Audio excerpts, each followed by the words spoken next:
You guys thought we were done last week, but no, big time football game coming up this week, Tennessee, NC State. And because of this big time football game, we got a big game sale, 50% off annual memberships for new customers only over at Volquest.com. All you need to do, put in this promo code GOVOLS. Promo code GOVOLS, 50% off annual membership. So if you missed last week, don't worry. You got this week. Take advantage. Great birthday gift, great Christmas gift coming up. You want to give them to them early, but more importantly, it's football time in Tennessee. Take advantage of this deal. 50% off annual memberships. Promo code GOVOLS.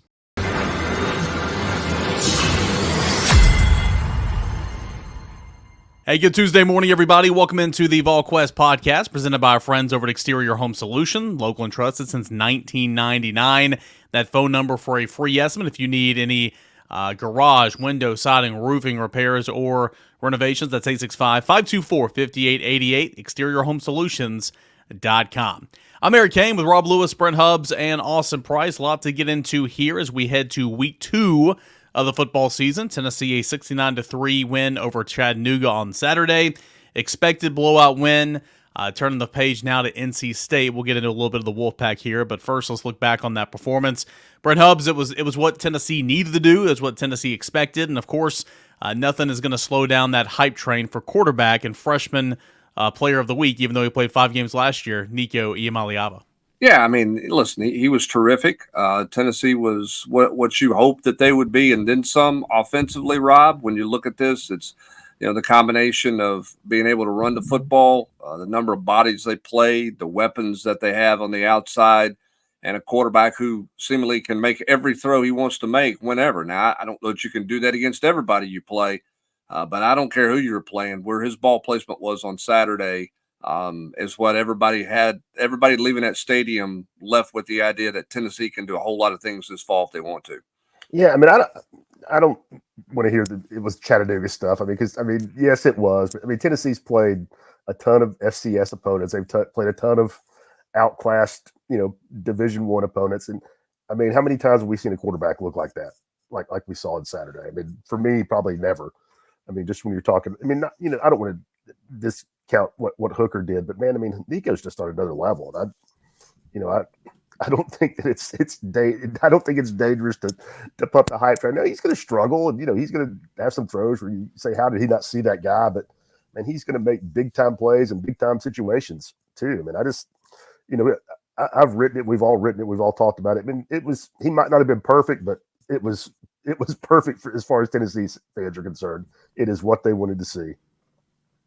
Yeah, he was 22 of 28. Again, only played a first half of football, 314 yards, which breaks a Tennessee passing record for one half of play. Tyler Bray previously held that record, 313 yards against Troy back in 2012, 3 touchdowns. AP, he looked really good. Obviously, that was expected, but more so than some of the throws that he made, it was the fact that Tennessee was utilizing the middle of the field. Nico started, I believe, 10 for 10. At the end of his outing, he was 10 for 10 on balls between the numbers, or between the hash marks, beyond the line of scrimmage. It's something that Tennessee's offense didn't utilize a whole lot last year with Joe Milton. They didn't. I thought going in you'd see an offense that more resembled 2022. I believe that's what we saw. And they did work the middle of the field. And not just like, slants and that type of stuff. I'm talking about deep crossers. The throw he made to Brazel before the initial touchdown to Dante Thornton was, a tight window throw where he had to fit it over 3 linebackers' heads and put it in a certain spot. He was able to do it. I thought the throw he made to Holden Stays later that ended up being not caught was, one of the more impressive throws he made on the day, just kind of the window he fitted in and where he put it where nobody else could get to it but his guy, and Stays just wasn't able to make what would have been an unbelievable acrobatic catch. But yeah, Nico was fantastic. And again, we've not seen the full complement. That was about as dummied down as I think you're going to see it with him, doing what, he did Saturday. Yeah, I think the other thing too that probably and look, quarterback play, Rob, makes it look better. I mean, I was talking to Jason Swain during the broadcast and during the breaks, and I'm like, how much fun would this be as a receiver? And he's like, what's a dream? Because you know where the ball's going to be. You don't feel like you're going to have to come to a dead stop because the ball's 3 or 4 yards behind you. You don't have to make a slide and diving catch. You feel like the accuracy is going to give you a chance. to make a play. And maybe that enhanced the look of this wide receiver group. But I mean, there's a lot to work with that group, Rob. I mean, when you talk about Dante Thornton, you talk about Brew McCoy being back, and I think we just got a very small glimpse of what Chris Brazzell can be in this offense as well. I mean, there is a bevy of weapons for Tennessee on that offensive side of the ball to play with. And Squirrel White didn't do anything on Saturday. I mean, not a knock on Squirrel. I'm just saying he didn't. He was barely a part of what was going on, and he's a proven SEC playmaker. I mean, I think you've got to really like what they have out there, especially if what we saw from Thornton was legit.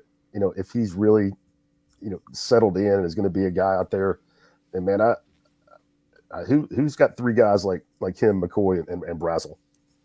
Is it just me? Is it just me, Hubs, or because again, I don't want to sound like a pile on Joe either, but like, do the wide receivers just not seem like they are carrying themselves with a different confidence out there on the field? I know it's just one game. I get all that, but like, just watching those guys, just how they maneuver play to play is just a different feel than what we saw a year ago. Well, I think they got a full, trust and belief that their quarterback's going to give them the ball. I mean, it's one of those things where we talk about the importance of the quarterback position and the confidence he breeds everywhere. It's one of those things where running backs can make really good running backs can make average offensive lines look okay, right? Great offensive lines can make average running backs look really good as well. I mean, it's just one of those things where I think that because of the confidence they have in Nico's ability to deliver the football to them in a place that's going to keep them protected, but also in a place where they can go make a play after the catch. I mean, like that right there. Okay, he had to quote climb the ladder, but I mean, he was never in a position to get lit up by anybody, right? I mean, when you feel like your quarterback's put you in a position to go make plays after the catch, you should carry yourself with a lot more confidence, And I think this is a talented group that has great competition every day and that's pushed themselves. And I think Kelsey Pope deserves credit too for what he's done as a developer of these guys. I think last year was frustrating for him. Again, I'm not trying to pile on, but I mean, you weren't sure where the ball was coming all the time. If it was, I'm open, it's late getting to me.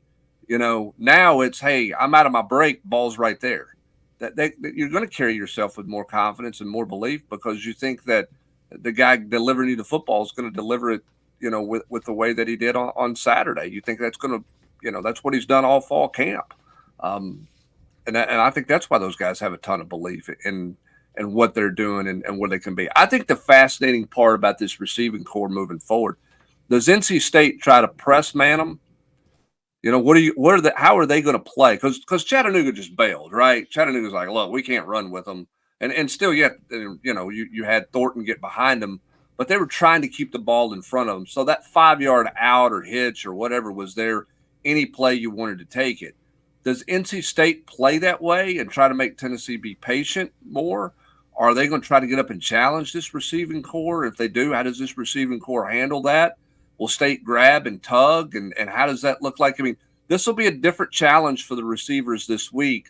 But I think it's an interesting decision defensive coordinators have to make is how are you going to try to defend Tennessee right now? What is that going to look like when you put a game plan up? When you say, okay, we know McCoy can play. All right, this Thornton guy, who is he? Where did he come from? Who's 17? Wait a minute, 0's a new tight end. What is that guy? Okay, 6 is a factor in out of the backfield in the passing game now more than running backs have been in the past. Plus, they can run the football like they have ever since Josh Heupel's been here.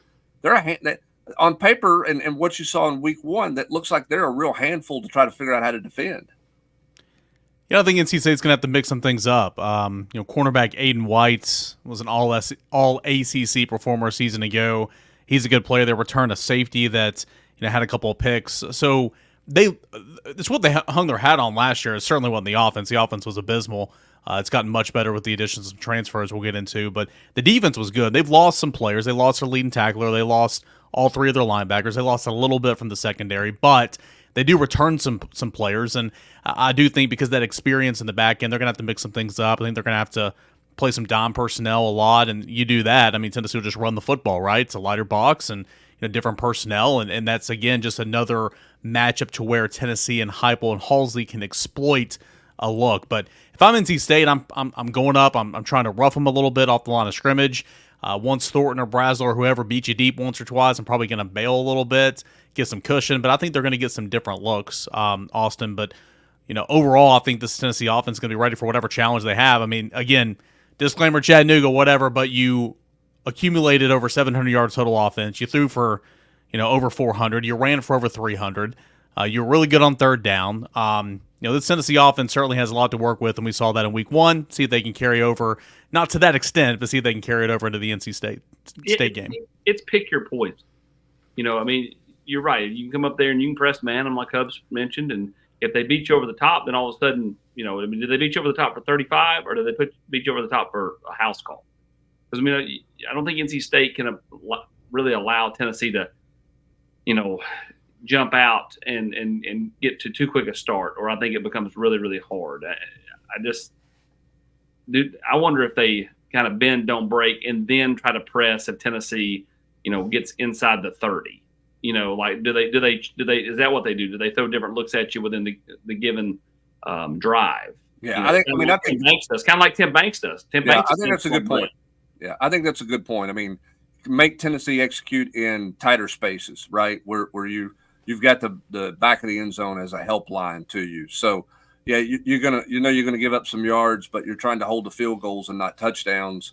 Or you're trying to make them drive the ball. Be patient. See if the quarterback gets impatient and forces a ball into traffic and does some things like that. I mean, you probably are going to play a bit like an NFL defensive coordinator. I mean, the NFL will let you go 30 to 30 all day long.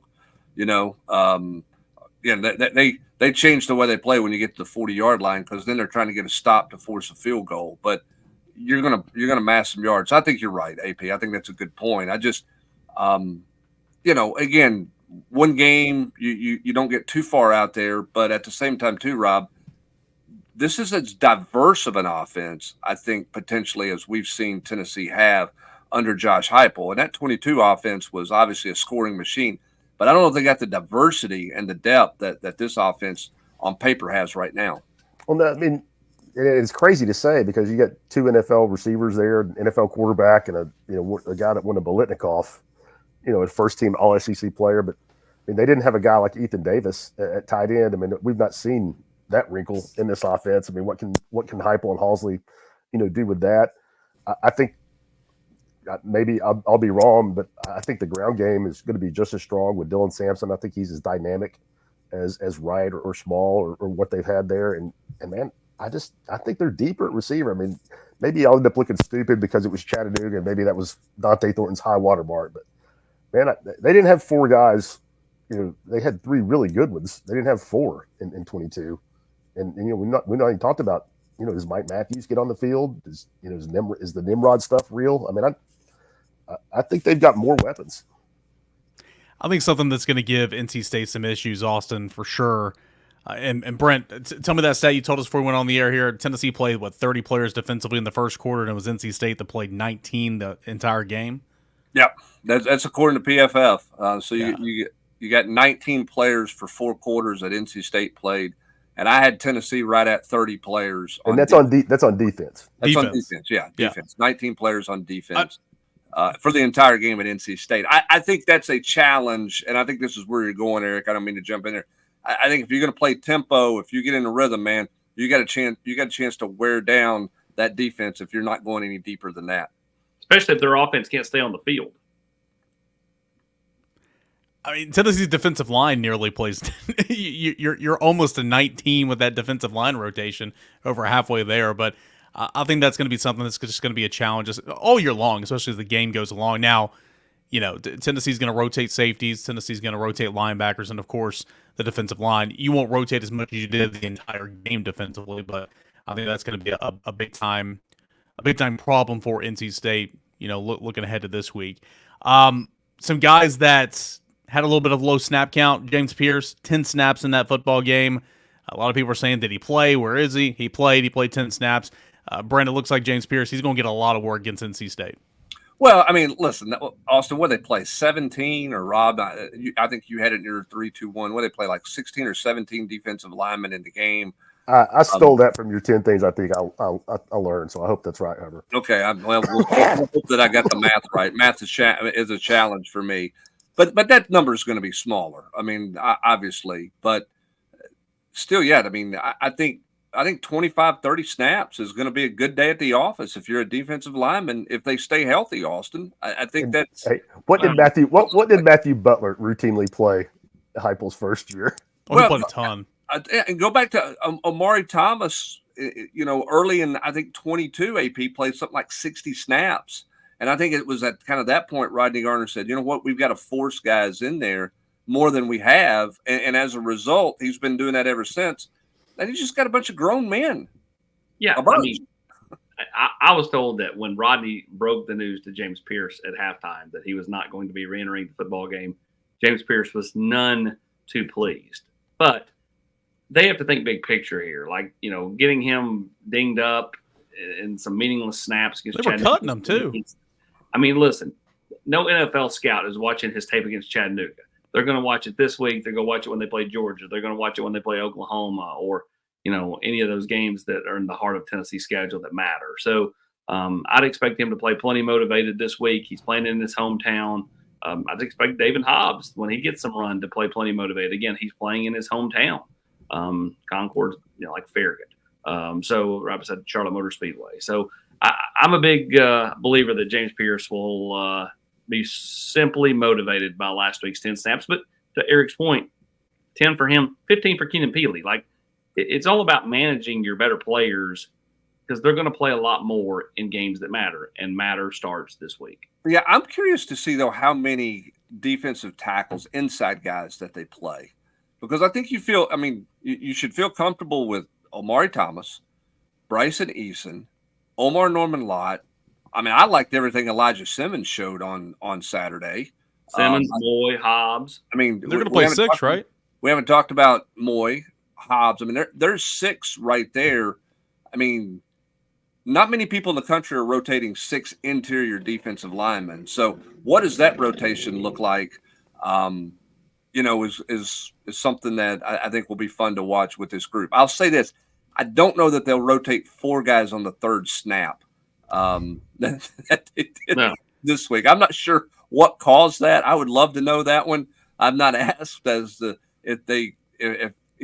Rodney just didn't like the intensity they showed, because nobody was gassed 2 snaps into that game, but he went hockey line change after the second snap of the football game. Well, in real time, we didn't catch that Omar Norman Lott and Elijah Simmons went in there after 2 plays. We just saw them come in on the third series. So we're sitting there like, oh, I guess they had a bad warm-up. I guess they pissed Rodney off on Thursday or whatever. Like, dang, what did they do to come in with a third group? But they came in 2 plays into the football game after a timeout, one of 2 early timeouts for UTC there in that first quarter. Before we move all the focus on the personnel for NC State, of course, there's a lot to get to there. Injury situation, leaving week 1, going into week 2. Ricky Gibson was held out, did not play in week 1. Mike Matthews didn't play. Braylon Staley didn't play. Emmanuel Okoye, Austin, you had the news on Monday that he's going to be out for the season. Let's start with Ricky Gibson, Brent. It sounds like from Josh Heupel's comments that Ricky Gibson's going to be ready to roll. And obviously, if you're Tim Banks and Willie Martinez, you need him out there because he's going to be one of your best corners. Yeah, and I mean, I think they were smart and trying to be cautious and not take any chances on Saturday. And Josh Heupel acknowledged that. Felt like he could go.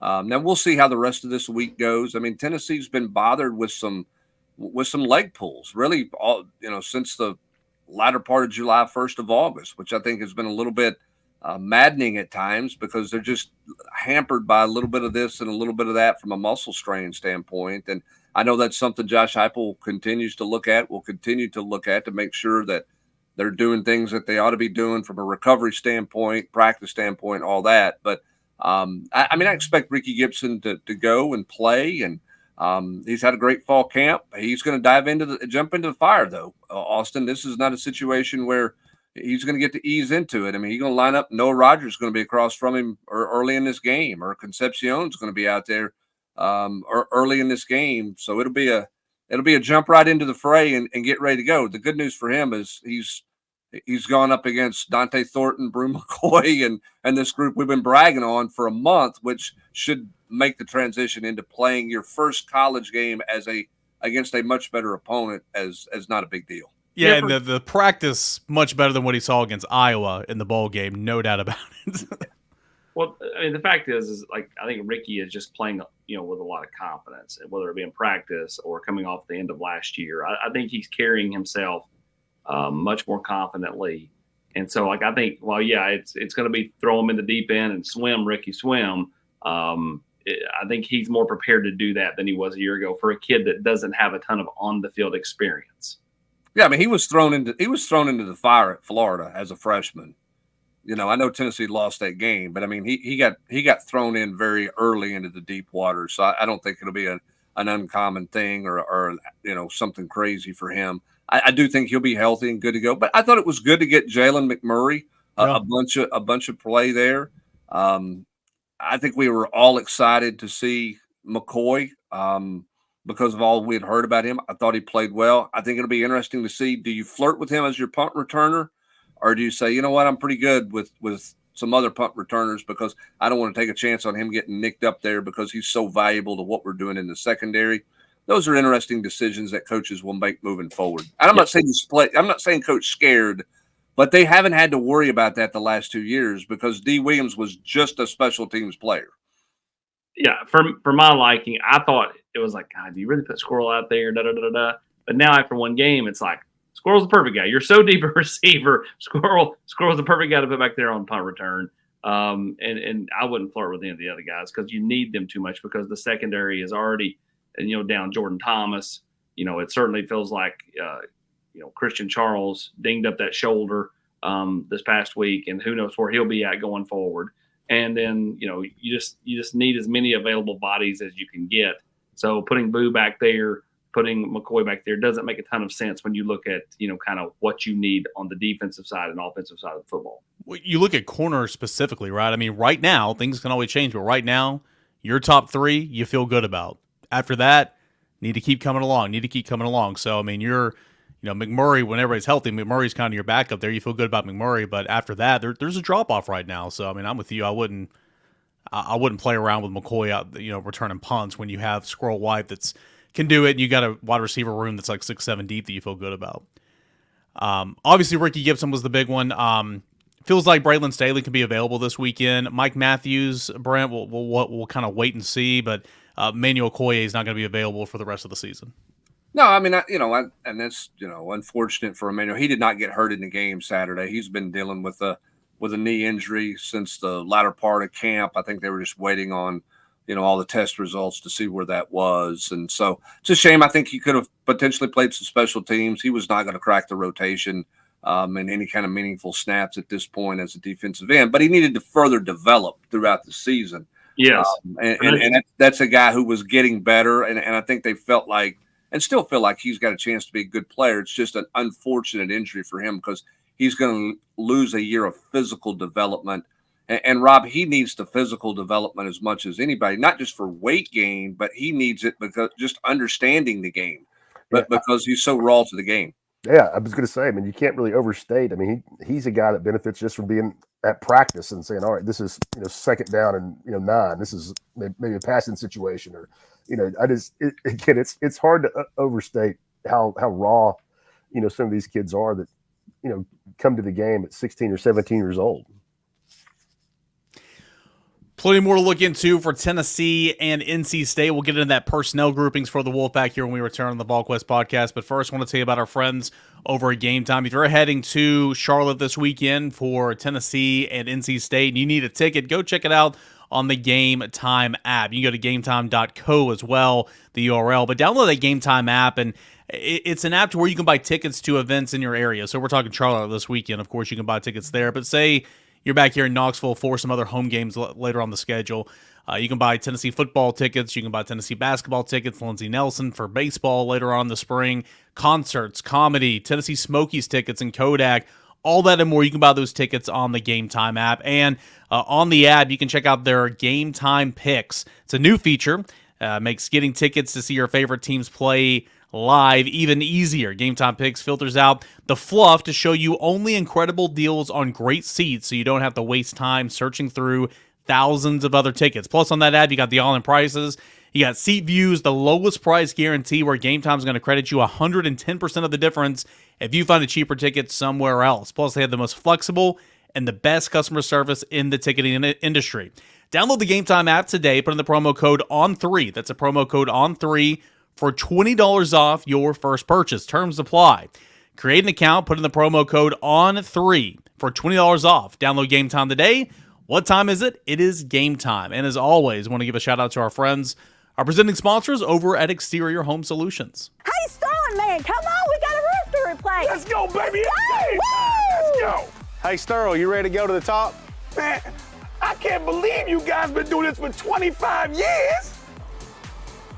Oh, baby. Now this is what I call a rooftop party. We have 25 years experience in roofing and exterior renovations, and we're backed by the best. Are you ready to get your rooftop party started? Give us a call, 865-524-5888. That's exteriorhomesolutions.com, and that phone number for a free estimate, again, is 865-524-5888. Exterior Home Solutions. Big thank you to them as always. Tennessee, NC State, neutral site game. Charlotte, First Bank Stadium. I forget what it's Bank called. of America. Bank of America Stadium. There we go. It's coming up on Saturday. Should be a good ball game. Of course, Tennessee opens the week as a touchdown favorite, according to FanDuel. And Austin, you look at this NC State team, it was a dreadful offense a season ago, but they did a whole lot to get better on paper in the offseason. Of course, we know NC State 38, Western Carolina 21 in the opener on Thursday. Less than explosive as we thought they'd be, but you had Grayson McCall, quarterback. Go and get a 6-year running back from Duke and Jordan Waters. You handed the football off to him 20 times in the opener. We know about Concepcion, who was the ACC Rookie of the Year. Jolly at tight end. Noah Waters at wide receiver. You return 4 starters on the offensive line. Again, on paper, that offense should be pretty good. Now, as Rob's pointed out several times, you're getting NC State in week 2, and I think that's a benefit for Tennessee. I agree. I think that they will get better as the year goes along, as they become more cohesive, because they have had so much change. They need more games under their belt, and we'll see how much they improve from week 1 to week 2. All the coach speak about how your most improvement is from 1 to 2. We'll find out, because they weren't really eye-opening in week 1. Now, did they look past Western Carolina? Maybe. I mean, look, Oregon only beat Idaho 24-14. So I mean, I think that can certainly happen, but it wasn't a perfect start for Grayson McCall. Did throw a pick at home. Tennessee's going to bring the house. How much does he hold on to the football? That to me will tell the tale, because if he holds on to it, I think Tennessee will get home, which I think is a recipe for success for the Vols, because I do think NC State's got some talent there on the offensive side of the ball, but is it that cohesive right now, or do they just rely on that guy right there to kind of do a lot of what they're trying to do? Yeah, I mean, if you go back and watch that game, Rob, against Western, it was one of those deals, and I don't want to compare it to Tennessee and Austin Peay, because that I don't mean for it to be that way. But in that Austin Peay game, Tennessee had a chance to jump out really fast. They had wide open receivers over the middle, and it was a high throw incomplete, or it was behind them, and it was a diving catch for 8 yards instead of what should have been 50 yards or whatever. NC State had 2 or 3 of those in the first quarter where Grayson McCall just wasn't throwing it real well. Now, he ended up with 300 yards passing, but it was a completion, but it was a sliding completion, right? It was a receiver had to stop and kind of fall backwards to catch it because his accuracy wasn't good enough. You hit a couple of those, and all of a sudden you score 24 points in the first quarter, first 18 minutes of the game, and we're having a total different conversation here. So there are plays to be made. They didn't make them. Do they make them against better competition, in Tennessee, or is sort of what we saw out of them for 3+ quarters kind of what they are right now? Because I thought Western Carolina just ran out of gas in that game because NC State just had a hard time executing stuff. Yeah, I mean, I thought it's like we talked about whenever we talked about in NC State. I mean, I think that's what you'd expect a transfer guy to look like in week 1. The just timing off. I mean, big plays almost there, but not quite. And Austin mentioned the cliche about getting better from week 1 to week 2 always being the case, but at that position, there's a lot going on there. I mean, I would expect him to be better, but the step up in competition is significant. I don't think he's going to grow by leaps and bounds in 9 days, and learning a new offense with new teammates. And man, the biggest thing that jumped out to me on that AP talked about it. He held it quite a bit. Western Carolina only got home one time for one sack, but they affected him. Man, they had 9 tackles for a loss in that game. Western Carolina. That's a big number for a SoCon team playing a Power 5 team. And that caught my eye. Well, it did me too, Rob, because I thought, and AP, I know that you've had some conversations too. I mean, Tennessee's belief this summer has been, that is a really good offensive front from NC State. They're returning players. They brought in a transfer from Notre Dame at center position. You got a legit NFL guy at left tackle. Yeah, a lot of people thought they were going to be really good on the offensive line. They just didn't play well in week 1. Now we'll see what it looks like in week 2, Austin. But in week 1, that they did not play and come off the ball the way I think a lot of people thought they would against Western Carolina. Well, I think what you're seeing too, Brent, is is Grayson McCall, really good, or was he big fish, small pond at Coastal Carolina, who's now a medium fish in an ocean in this? I mean, we'll find out. I guess again, obviously he's made a ton of plays at Coastal Carolina. It's going to be different. Rob's right. The jump up in competition is drastic, but maybe he's a gamer. Maybe he performs better in those type things. I think the NC State team is just. It wouldn't surprise me at all if Tennessee won by 30. It wouldn't surprise me if NC State eked out a win because we're all just overthinking the kind of dud start against Western Carolina. But it would far more surprise me if it was NC State eking out a win. Like I just think that Tennessee's going to have more horses in this game. We talked about defensively being able to kind of run them into the ground with the tempo. Offensively, they're going to have to be able to extend drives. They're going to have to win third down. In my opinion, if Tennessee can get off the field and get the ball back to their offense, I think that's where this thing really starts rolling downhill for the Vols. So, again, I think they've got the playmakers on offense, but how is it jailed? Talking about Grayson McCall, I mean, yeah, we'll see how he does over the course of a season, stringing 1 week to the next week and all that. When talking about making a step up in competition.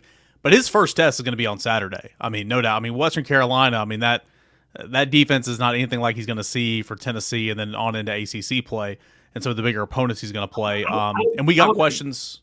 I would add, Eric, too, like, how does he process at this level? Processing, in the Coastal Carolina League and processing in the ACC / playing up against an SEC opponent can be two different things.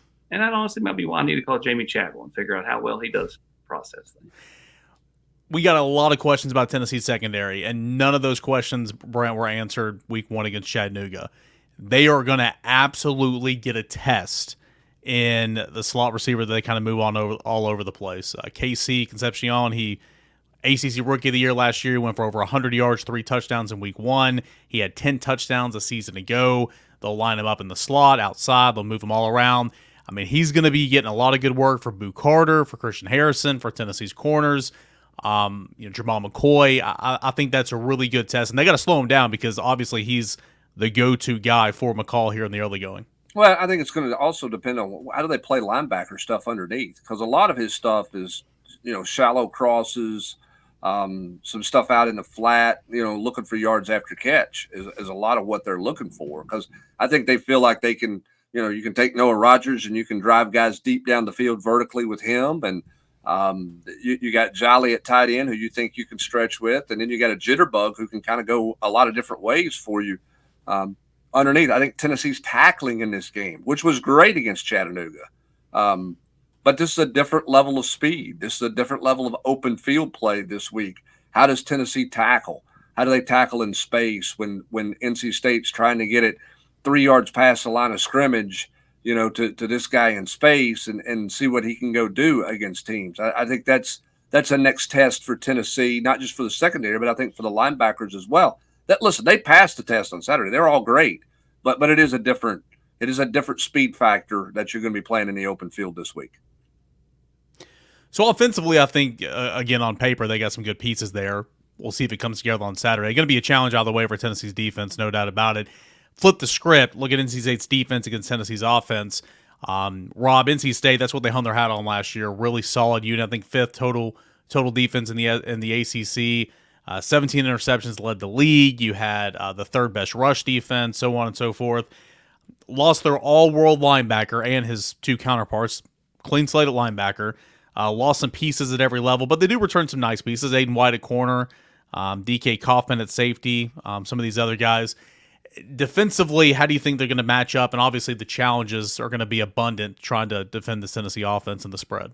Well, I mean, I think Tennessee's offensive line is pretty good. I mean, I don't know that, you could really take what they did against Chattanooga and build a house on it. But I like what they have up front. And I mean, you mentioned what NC State lost, Eric. I mean, Peyton Wilson was, one of the best players in program history at middle linebacker there. So they're all new on the second level, really good in the back end. Bring back all ACC corner safety and Boykins. It's played a ton, but I like the matchup for Tennessee in the trenches, quite a bit. And with what we saw from Nico and the receivers, I'm not saying they're going to dominate in the passing game, but man, I think Tennessee will be able to dictate up front unless NC State's a lot better in the front seven than I think they're going to be. I don't think they're bad at all, but I think Tennessee is solid. I think they'll be able to control it.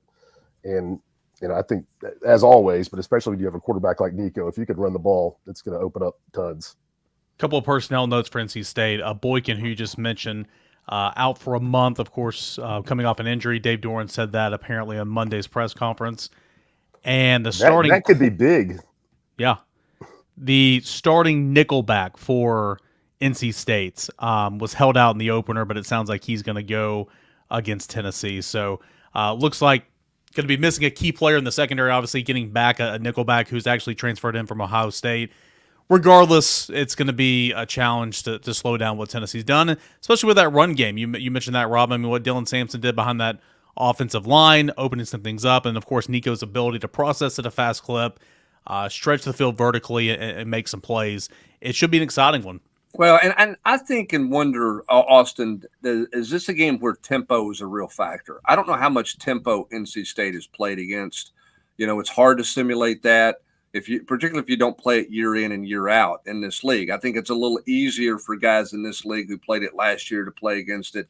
But, I think the tempo could show up and be a factor for NC State. How do they communicate? How do they get everything in at the pace that they need to get in? Because, I mean, who in the ACC is playing with tempo?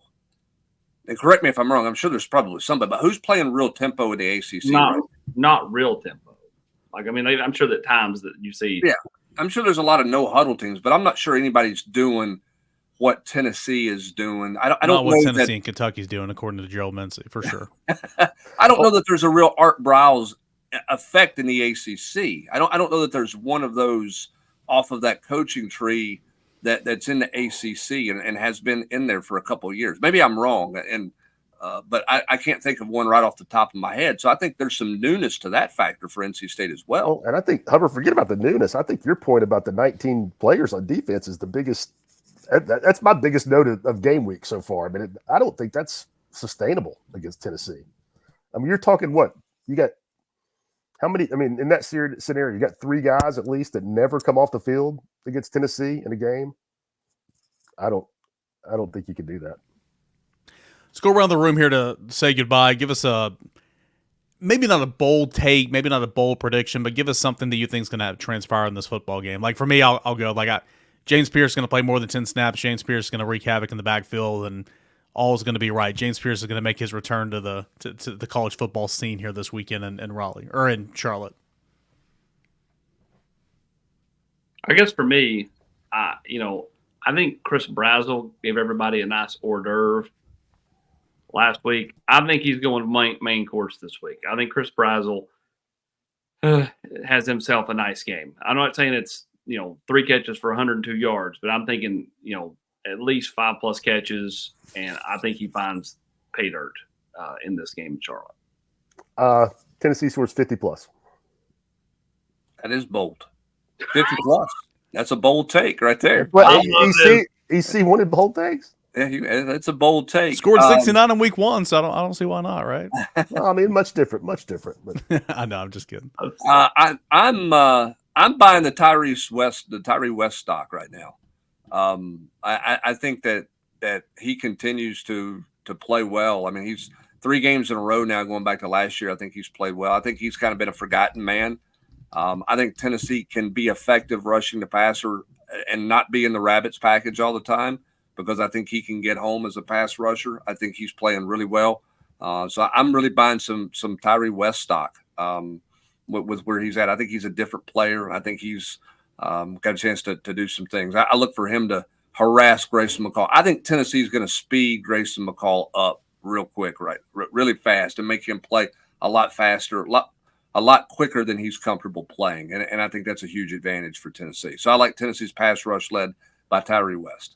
Yeah. The election commission just called me.